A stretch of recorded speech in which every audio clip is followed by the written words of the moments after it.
Soteldo, ele foi engolido pela torcida do Vasco da Gama, e aí eu tenho que dar palmas à torcida aqui, claro, por todo aquele episódio do Santos e tudo mais, mas o Soteldo quebrou a bola. Ele sentiu o jogo. Sentiu o jogo porque a cada momento que ele tocava na bola, a torcida do Vasco vaiava. Ele sentiu completamente. Quando eu falo sobre isso, é por quê? Porque o Soteldo é um cara que tem qualidade suficiente para causar problemas, para causar danos, para fazer essa jogada de linha de fundo, para poder dar profundidade para o Grêmio, e ele não jogou absolutamente nada. Isso não só tem a ver com o Vasco da Gama, com o próprio time, mas também por conta da torcida. Bizarro. Se você foi a São Januário, você sabe como o Soteldo se enrolou com a bola hoje. A gente tá falando de um grande jogador, tá? O Soteldo é um baita de um jogador. Mas ele se enrolou com a bola. Assustador.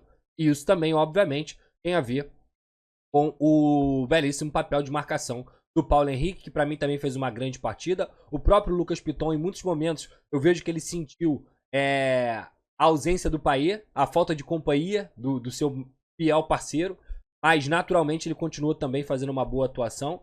E aí no segundo tempo, com a entrada do Ryan, voltando à linha de raciocínio, o Ryan conseguiu dar duas oportunidades ali, correndo, chutando pro gol, porque era um momento que o Vasco precisava ameaçar o Grêmio, para que o Grêmio não crescesse na partida, e o Ryan fez isso. Eu vi muita gente criticando, tinha que tocar, tinha que tocar. Não, cara, ali era um momento de individualidade.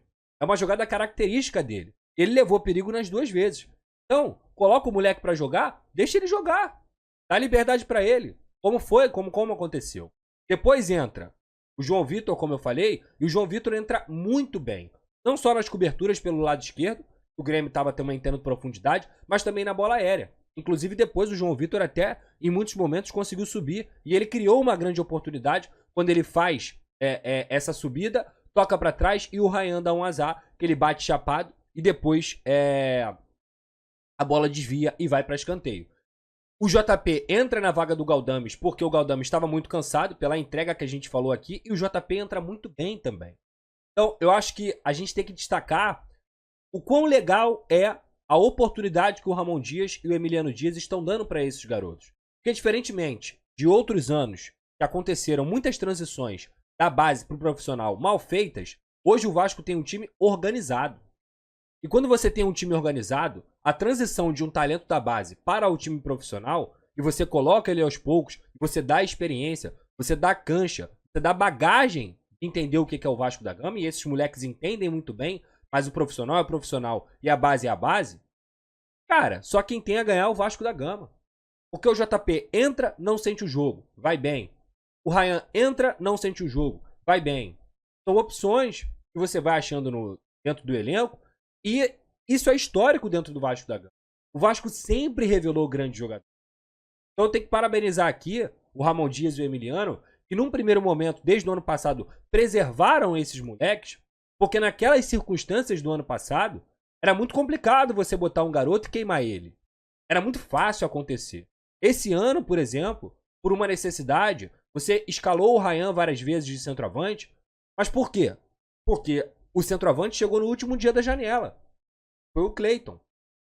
Inclusive, esse é o único ponto que eu vou discordar das movimentações do Ramon Dias e do Emiliano Dias dentro da partida. Para mim, o Verratti já estava sem fôlego. O Verratti já tinha perdido o gás. E o Cleiton, cara, é um jogador que fez gols em todos os amistosos do Vasco pós-eliminação contra o Nova Iguaçu. E o Cleiton, nos jogos que ele atuou também, ele foi bem. Então, eu acho que naquele momento ali, o Cleiton, que é um cara veloz, que dá o gás, que também tá com fome, e é um bom jogador, ele poderia ter entrado na vaga do Verratti. Porque aí o Vasco teria fôlego, teria um jogador com características diferentes do Verratti, porque o Cleiton faz muita movimentação, e aqueles lances no final do jogo ali, onde o Vasco poderia ter matado a partida, poderia ter caído no pé do próprio Cleiton, com fôlego, e ele poderia ampliar o placar, fechar o caixão do Grêmio. Então, de forma geral, é natural você sofrer no segundo tempo. Não é natural abdicar do jogo nos 20 minutos como o Vasco fez. Porque eu acho que a melhor forma de você se defender, como eu disse aqui, é continuar jogando, é continuar mantendo a sua postura.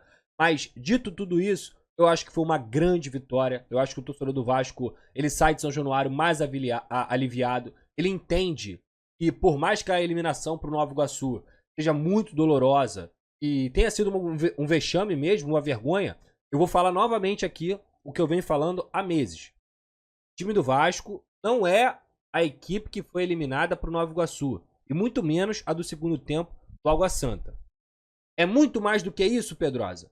Talvez não, mas é mais do que aquilo ali. É mais do que aquilo ali. E principalmente, tem um grupo focado, tem um grupo comprometido e um técnico também que vai fazer esses caras estarem com a régua alta a todo momento. A todo momento. E eu tenho certeza que com a sinergia que eu vi hoje entre torcida, comissão técnica e jogadores, vai ser muito complicado você arrancar ponto do Vasco em São Januário. Eu acho que esse é um foco e é uma fortaleza que o jogador do Vasco tem que entender, que é ali, meu camarada, ninguém pode ganhar dele. Ninguém pode ganhar dele. Não pode ter uma bola perdida. Ali é um templo, talvez, mais difícil de se jogar dentro do futebol brasileiro. Sem dúvida alguma. São Januário, e isso aí não é um relato do Pedrosa. É um relato de atletas. Tem vários e vários atletas que falam isso. Pro bem e pro mal. Porque muitas vezes o Caldeirão se vira contra. Por quê? A pressão é muito grande. Mas eu acho que a prova que a gente viu hoje, a sinergia da torcida com o time, é uma prova e é um casamento perfeito de um Vasco que pode ser forte dentro de casa. Para tentar pontuar fora de casa, jogando muitas vezes dessa maneira, sem bola, brigando, tentando os contra-ataques, mas dentro de casa é a casa do Vasco, é São Januário. Então, eu gostei muito dessa sinergia de hoje. Deixa eu dar esse recado aqui da Simples Reserva. Deixa o seu like, pega esse recado aí da Simples Reserva. A Simples Reserva é a nova parceira do canal do Pedrosa e ela tem um conceito que o nome já traduz. Simples. É roupa de qualidade sem preço astronômico. Para mim, a ideia de estar bem vestido também é saber ser simples, onde quer que você esteja. Seja no trabalho, no lazer, com frio ou calor, é o que faz parte do seu dia a dia. E apontando a câmera do seu celular para esse QR Code aqui na tela ou clicando no link da descrição, você pode usar o cupom PEDROSA10 e ganhar 10% de desconto na Simples Reserva. Seja para homens, mulheres ou crianças. Ficou fácil estar bem vestido e num preço bom também. Quer saber mais? Clica lá, vem comigo. Tamo junto.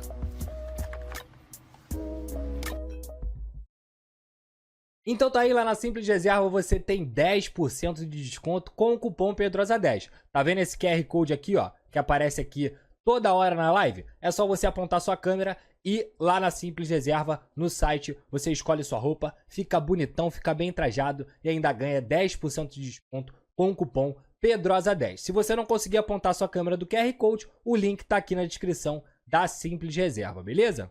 E vou repetir aqui, vou frisar novamente, o quão feliz eu estou pela partida do Matheus Carvalho, cara, do Cocão. Que jogador, de verdade, de verdade. Não é uma coisa assim, Pedrosa, é só um jogo. Não, ele entra e ele corresponde. Ele entra e ele mostra calma, ele mostra sabedoria, ele mostra tranquilidade para poder controlar a bola, para poder, na hora que tem que acelerar, ele acelera. Inclusive, o primeiro gol sai de uma bola que ele briga pela bola e dá o passe pro Rossi. E aí o Rossi faz o cruzamento e a bola sobra pro David. E aí sai o gol do Vasco da Gama. Então, a partida que o Matheus Cocão fez hoje é uma partida de jogador titular. Uma partida de jogador que não pode perder a vaga dentro do time. É assim que eu penso. É assim que eu penso. Porque ele jogou demais hoje. Demais. Isso mostra também, a gente tem que dar aqui os créditos ao mapeamento que foi feito quando o Matheus Cocão foi contratado. 22 anos. Fez 22 anos agora. É apenas um garoto que está crescendo, que está amadurecendo, que mostra uma maturidade que não é normal para um cara que veio do Náutico, com todo respeito ao Náutico, que é o grande clube, mas que estava jogando uma Série B num time que não é de ponta. Ele vem pro Vasco da Gama, ele veste a camisa do Vasco da Gama e não sente. Não sente. Então eu acho que a melhor notícia que a gente pôde ter hoje, além da própria atuação do Vasco, além de espantar o clima de derrotismo, porque tem muita gente que vive um clima de derrotismo, parece que gosta de ver o Vasco mal, a melhor notícia que a gente pode ter foi a do Matheus Cocão, sem dúvida alguma. Então, a gente tem que comemorar a vitória de hoje, pensar no Red Bull Bragantino, porque não é fácil. Já é um jogo na quarta-feira, a gente vai analisar a tabela aqui também. E também os outros resultados da rodada. Mas para finalizar a minha linha de raciocínio aqui, só parabenizar o Vasco da Gama pelo belo jogo que fez hoje. Parabenizar a torcida pela bela festa que fez também, pelo apoio e pela homenagem ao Roberto Dinamite, o maior de todos, cara que jamais esqueceremos, tá? Então, essa é a minha análise. Gostei bastante. Com a volta do Payet, a gente tem mais opções dentro da partida. Mais opções de um Vasco também, tecnicamente, superior. Mas jogar sem o Payet não é um bicho de 7 cabeças também, como muita gente falou, da Payet dependência. O Vasco, ano passado, fez uma belíssima campanha de segundo turno sem o Payet ser titular. Sendo titular ora, sendo titular em outro momento. Tô falando que o Payet tem que ser banco? É claro que não. O Payet titular tem que ser titular sempre. Sempre. Um jogador que você não pode abrir mão de forma alguma. É um jogador que te deixa mais perto do gol o tempo inteiro. Mas há formas de jogar também sem o Payet. E não se espantem, que mesmo que ele esteja à disposição em alguns momentos, e ele não seja utilizado como titular, é porque o Vasco vai precisar batalhar. O Vasco vai precisar ser combativo. O Vasco vai precisar transpirar, principalmente em jogos fora de casa. Então, eu acho que também foi um teste importante para a gente ver como esse time ia se portar sem o Payet. Um jogo define tudo, Pedrosa. Você tá empolgado? Você tá... Não, cara. Claro que não. Não estou empolgado. Continuo com a mesma visão que eu tenho desse elenco desde o início da temporada. É um elenco para você fazer um campeonato brasileiro tranquilo, decente. Figurar, quem sabe, ali na parte de cima da tabela. Em 10º, em 9º. Talvez, dentro de uma campanha bem feita, buscar um G8. Mas ficar ali também em 11º, 12º, não me espanta em nada. Muito pelo contrário. Está dentro de uma classificação de Sul-Americana. E esse é o campeonato do Vasco. Porque a gente sabe que existem muitas deficiências e muitas lacunas dentro desse elenco, que foram principalmente deixadas pelo antigo diretor de futebol, Alexandre Matos, que gastou mais de 100 milhões de reais, e o Vasco ainda tem vários e vários problemas.